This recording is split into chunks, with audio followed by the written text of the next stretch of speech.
Hello and welcome to the Bearded Mystic Podcast, and I'm your host Rahul N. Singh. Thank you for taking out the time today to either watch or listen to this podcast episode. Today we will be continuing on with my thoughts on the Bhagavad Gita, but before we do begin that, there's a few important announcements to make. Please do give your support to the Bearded Mystic Podcast by signing up to the podcast Patreon page for ad-free and bonus episodes and other benefits depending on the tier that you select. The details are in the show notes and video description below. You can also sign up for those exclusive bonus episodes with Supercast and Apple subscriptions on the Apple Podcast app. Every Saturday at 11 a.m. Eastern Standard Time, there is a free virtual meditation session along with discussion and Q&A for around an hour. Please find the details in the show notes and video description below if you are interested in meditating with us. Sometimes we need some personal help with our spirituality, or we have questions that we personally want to ask. And as a friend, I would love to help you through a one-to-one meeting via Zoom. You can find the details in the show notes and video description below. Please like, comment and subscribe if you're watching this on YouTube. If you're listening to this on your favorite podcast streaming app, please rate and review the podcast and do follow or subscribe to get future episodes. Let's do a recap of the last episode. We discussed the 6th chapter of the Bhagavad Gita, specifically verses 24 to 28. Sri Krishna wants us to control the senses and abandon the desires that keep us rooted in the world alone. Sri Krishna wants us to always choose the truth of formless awareness over anything else.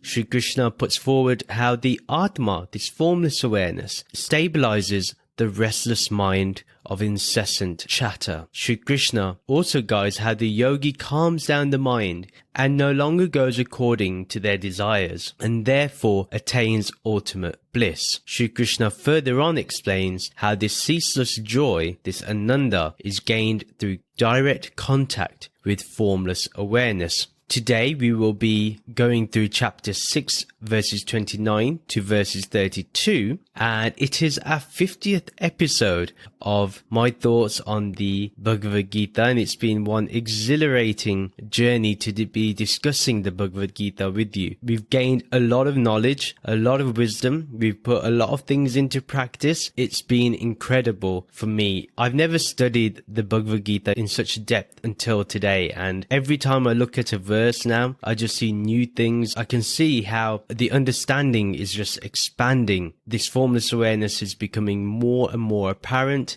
and the real seems to be true regardless of whatever happens. This occurs when we study and we put it into practice. Let's begin with verse 29. One permanently yoked in such yogic practices sees an Atma inside of all incarnated beings. An Atma yoked through yoga sees all other beings as Atmas, exactly resembling their own immortal self. The first part of the verse is, one permanently yoked in such yogic practices sees an Atma inside of all incarnated beings. This is a very wonderful first part of the verse, very clear on how we should see the other. If we think we are all different and divided and separated, well, I think this verse is putting that to rest. Now, one who is permanently in that union is the one who completes the yogic practice by discerning, by using their vivek, of what is real and unreal. What they do is continuously practice this, and as they continuously practice it, it becomes their very own nature. In fact, they discover their own nature through this method, and this is what happens when we fully commit to the yogic practice. The yogic practice of yajna can also be utilized, where we devote every action to Brahman, to this formless awareness, to the self, by remaining as formless awareness. Whatever we offer to the world, whatever gift we give to others, whatever word we say, we offer it to Brahman. We give it to Brahman. For example, in the true sense of a yajna, when they do the fire ritual, they say that Brahman is the fire, Brahman is the ghee, Brahman is the spoon, Brahman is the firewood. They see Brahman as everything, and that's what you can do as a yoginath. Every single action that you do, every single thought and emotion and feeling that you have, everything that your senses project is nothing but this one Brahman,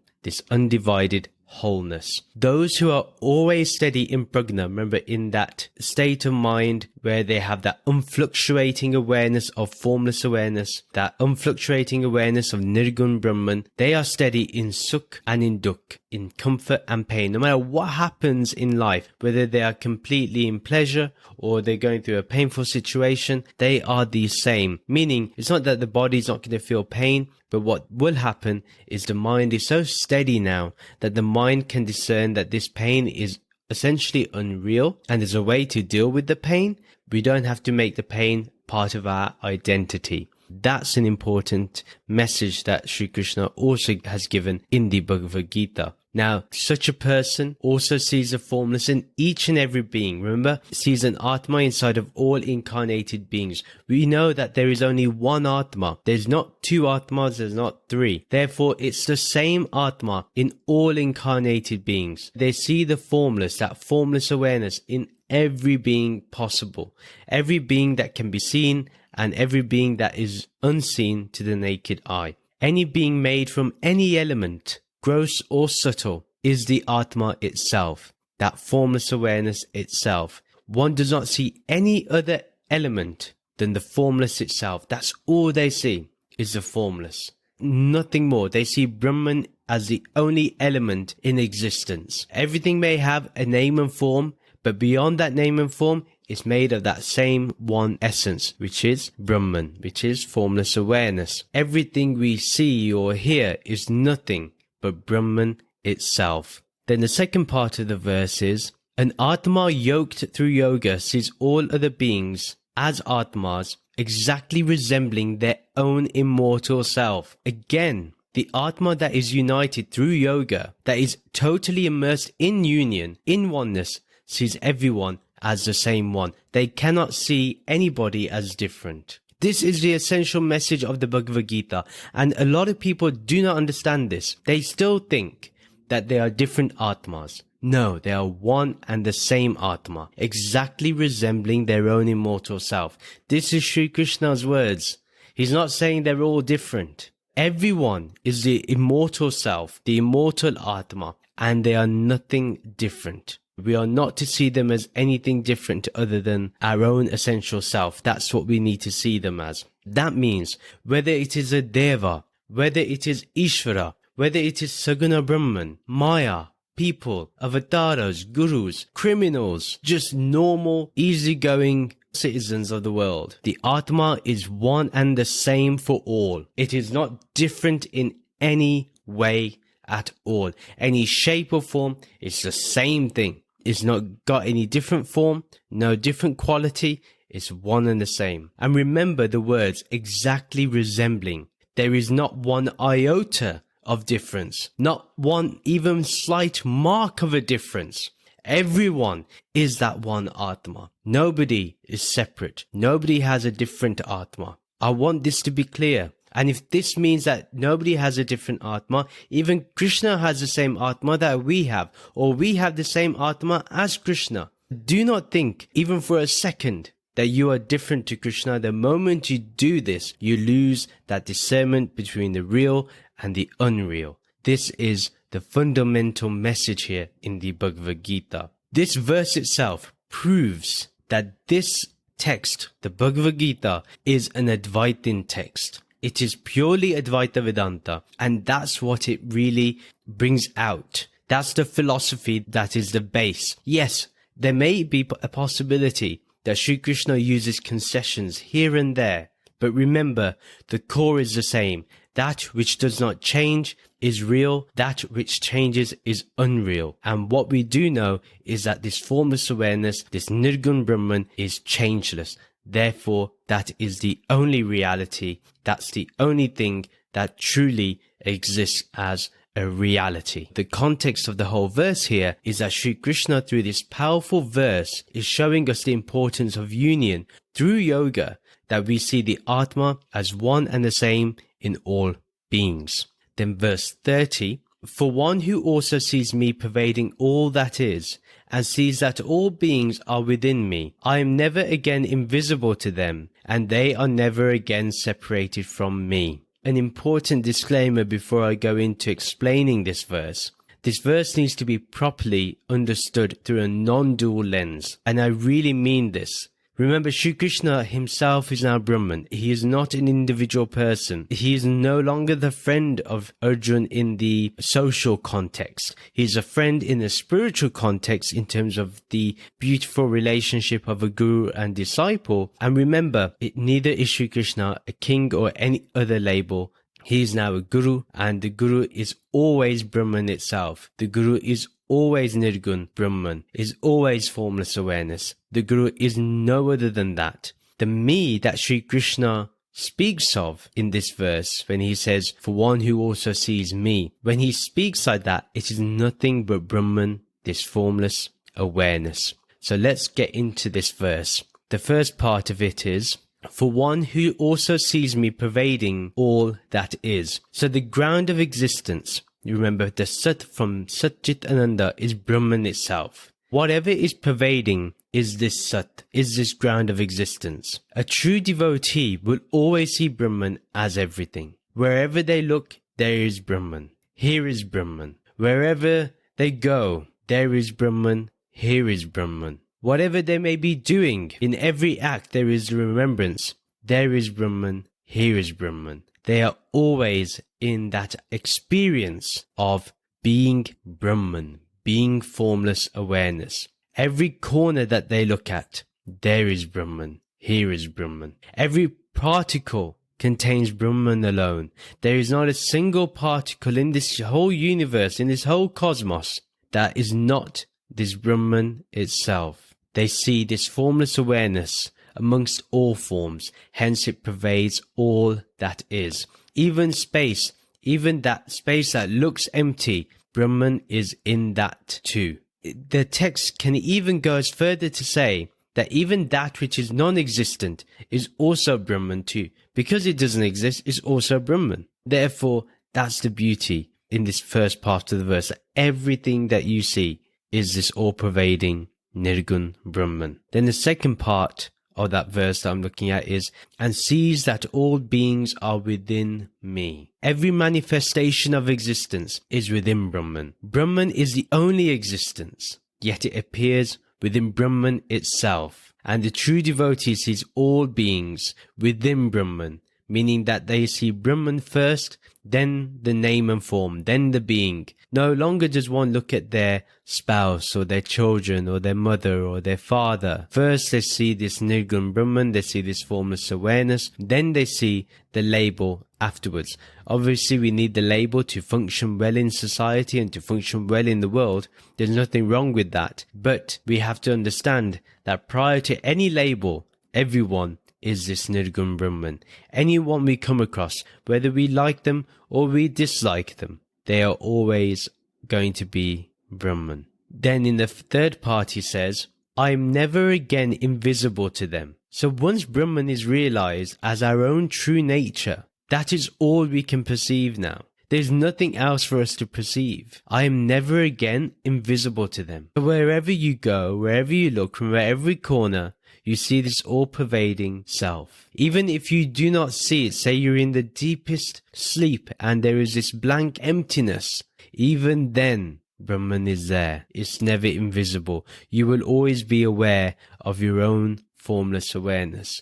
You will never now be unaware. You will always be aware. Remember here, invisible should not be taken literally. For example, we see forms everywhere, Maya everywhere, but we do not see Brahman. Yet through yogic practice, we unite with that formless awareness, and then we understand that this Brahman has always been here. We didn't have the knowledge before. Now that we have the knowledge, we have turned the invisible into visible. And what is that? Through Brahm Gyan, that insight into seeing that the forms are really the formless and the formless contains the forms. That's the way we have to see it. So no longer will the true self ever be invisible to us. Once we see it, we can never escape it. We are in its grasp forever. And that is the beauty of when this realization really dawns upon us. And that is the aim for all of us. The ultimate aim is to dissolve into that formless awareness, which is our true self. The fourth part of the verse, and they are never again separated from me. How can one separate themselves from their true self? How is that even possible? Once you see that you and Brahman are one and the same, how can there be separation? Can separation even exist in such a way? No, because separation is just an illusion. We think it's real, but essentially it's not when we do a deeper inquiry into it. Therefore, we can never be separated. Only the mind experiences the separation, but the Atma never feels the separation. Only the mind does. The mind says that you're a different person. You are a name and form. That is your identity. But when we have this Brahm Gyan, when we have this knowledge of Brahman, where we understand that actually this separation was always an illusion. We were always one, and we will always be one. You can never be separated from Sri Krishna. In the world, you continue all your activities, but remain connected forever with Brahman. The context of the whole verse is Sri Krishna provides us with a key insight into what happens when we connect with him as formless awareness and see all beings as this one. Verse 31. The yogi who sees me as present within all beings, who is perfectly established in a one-pointed and unbreakable, intimate and affectionate relationship with me, and who is absorbed in a fervent state of loving adoration for me, dwells within me wherever they go. A very beautiful verse. There's a lot to unpack in this verse. The first part of the verse is, the yogi who sees me as present within all beings. The yogi must see Brahman present within all beings. That is a given. That is what you could say the natural state. That's the natural order for a yogi. There is no other way for the yogi to see people as but Brahman itself. The yogi cannot say that Brahman is just in one person and not another. Brahman has to be in everyone and everything, but that doesn't mean that everyone is aware of this and is able to get that knowledge into a reality. For that, we need to study hard, we need to put a lot of effort into our practice, and we really need to hone in on our spiritual attainment, our spiritual progress, and our spiritual practices. It is a must for us. It has to be understood that even in the most horrible and deceitful beings to the most pious and celebrated beings, Brahman is present in them all. We may not like that fact, but it is true, and we cannot run away from it. Once you understand what Brahman is, once you understand what formless awareness is, you will always be willing to accept it, even in the most testing of circumstances. And this is what sets you apart from the world. We must remind ourselves that Brahman is not karma, but that ground of existence. That's what we need to understand. That Brahman is never the act, but the ground of existence, the ground of being. The second part of the verse is, who is perfectly established in a one-pointed and unbreakable, intimate and affectionate relationship with me. The yogi is obviously, most obviously, established in a wonderful and beautiful relationship with Brahman. That is understood. Osho used to say that the greatest love affair in existence is between a master and disciple, between a guru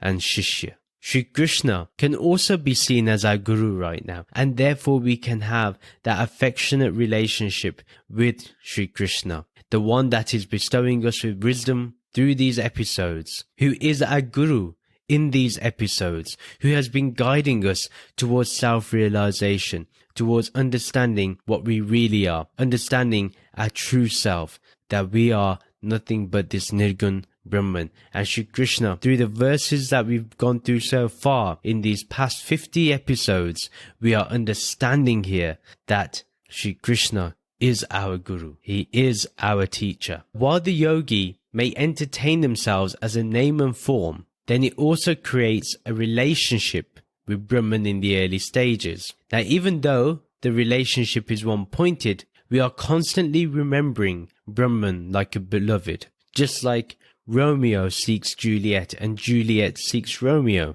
The seeker seeks Brahman and Brahman is also seeking Brahman itself, or the seeker itself. There's a beautiful poem that is said by, I think it's by Bulleh Shah. I kept on saying Ranja, Ranja, and then I became Ranja myself. And that's what happens when we keep on remembering this beloved, this Nirgun Brahman, this formless awareness. The more we remain in the awareness of formless awareness, the more we get into that strong, affectionate relationship, this intimate relationship that can never be broken, can never be taken away. It remains forever once we are connected. So we have this beautiful relationship with Brahman, with Nirgun Brahman, with formless awareness. And it is unbreakable, intimate and affectionate relationship. There is a deep closeness, a deep unity. It is the deepest ocean of love that you can ever imagine. Mystics have gone so intimate in this fervor, in this heat of the moment, you could say, in this passionate love, that they refer themselves as a bride and Brahman is the groom. And it's even in the Guru Granth Sahib Ji where this is referred to in a way where they call the Atma the bride and Brahman, Parbrahm, the groom. We are here to establish a deep and affectionate relationship with Brahman whenever we feel like we are this name and form. If you feel you are separated, create that affectionate relationship. Even if you know you're not separated, just be in that closeness, remain in that closeness. And I'm sure that there will never be a day when you are far from this formless awareness. Then the third part of that verse is, and who is absorbed in a fervent state of loving adoration for me, dwells within me wherever they go.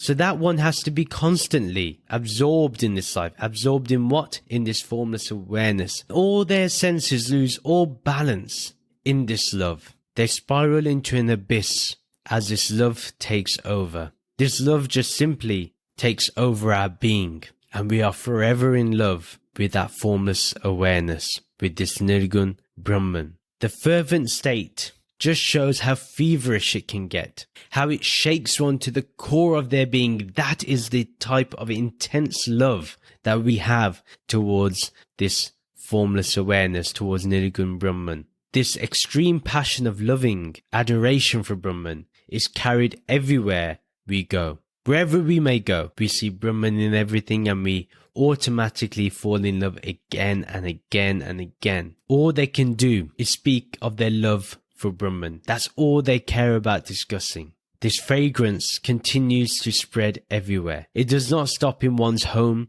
or in one's room. It goes everywhere. To the office, to the school, to the college, to the university. Everywhere is this formless awareness. Every step, every breath speaks of that intense, passionate love for Brahman. And this person is always living in Brahman wherever they go. They can never escape the inescapable, the all-pervading, the most beautiful and beloved, the ever-most graceful Antaryami, the inner dweller, that is Brahman. And that is what we need to always remember, that we have this solid relationship with Brahman itself. So the context of the whole verse is that we adore Sri Krishna, but in his formless roop, in his formless form, which is Brahman, and we create a connection that can never change because we associate it with the changeless Brahman. That's the ultimate goal of every spiritual seeker, is to become formless, is to connect with that which is formless. That is our guru, that is our teacher,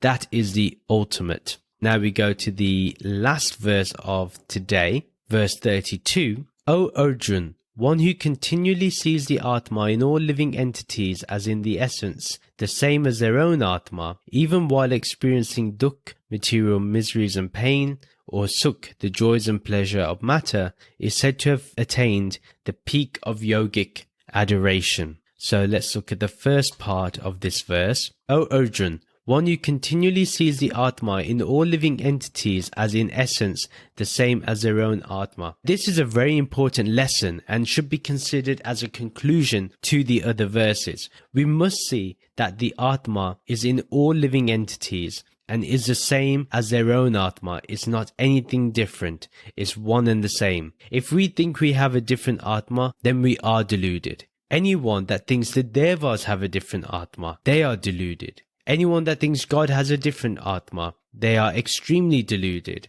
Anyone that thinks Sri Krishna has a different Atma, then they are absolutely deluded. We must continuously, without any break, see that our essence is the same. We all share the same being, which is called the Atma here, which is Sat, which is real. We need to continuously see the Atma in all living entities. This is not just merely someone saying something. This has to be a lived experience. Then the second part of the verse is, even while experiencing dukha, material miseries and pain, or sukha, the joys and pleasures of matter, is said to have attained the peak of yogic perfection. Let's be very clear here on this podcast. We can never escape dukha. We can never escape the material miseries and pain. The world is full of suffering and pain. We know this for sure. We see it to the ones that we love, and we see it around us in our own household. The world also contains the joys and pleasures of the world. So yes, where there is maybe a sad time, there is also a happy time, a time that allows us to forget that real sadness we was feeling back in the day. The world also contains the joys and pleasure of matter. This momentary joy gives us the dopamine hits of bliss, yet we still search for that everlasting state. How do we get there? How do we get to that blissful state? We must remember that this body and mind is material and will experience both sukha and dukha. The one who still sees the same Atma in all, they will face the trials and tribulations and success and celebrations of the world, yet they see it as real for the body and mind alone. The person who remains balanced and in pure awareness reaches a peak of yogic perfection, meaning their union with the truth is unbreakable. The context of the whole verse is that Sri Krishna provides an important lesson that the Atma is one and the same for all, and the world is full of sukha and dukha. We cannot change that. That's the nature of the world, and our body and mind will experience this no matter what happens, regardless of how enlightened we get, regardless of our spiritual attainment, regardless of that ceaseless bliss that is there in the background, regardless of how grounded we are in formless awareness, we will experience sukha and dukha in the body and mind. But remember that yogic perfection lies in accepting that what we experience in the world, and we happily accept it as an experience, but we do not allow it to define us as who or what we are. That is the end of the 50th episode dedicated to my thoughts on the Bhagavad Gita, and also beginning next week will be my thoughts on the Upanishads, which is exclusively for Patreon subscribers, Supercast subscribers, and Apple subscription subscribers too. Thank you very much for listening. Please do share this podcast with your friends and family who may enjoy this content. Follow me on social media to keep getting updates. Join the Bearded Mystic Podcast WhatsApp community group to continue the podcast discussion. Details are in the show notes and video description below. If you would like to support the Bearded Mystic Podcast, remember to check out the podcast Patreon page. Details are in the show notes and video description below. Please do rate and review the podcast on our website, www.thebeardedmysticpodcast.com. Please do like and comment on this video and subscribe to this YouTube channel. Please do follow, subscribe to this podcast on your favorite podcast streaming app. Thank you very much for listening. Let's end with the Soham and Shanti mantra. Soham, Soham, I am that, I am that. Om Shanti, Shanti, Shanti. Om peace, peace, peace. Namaste.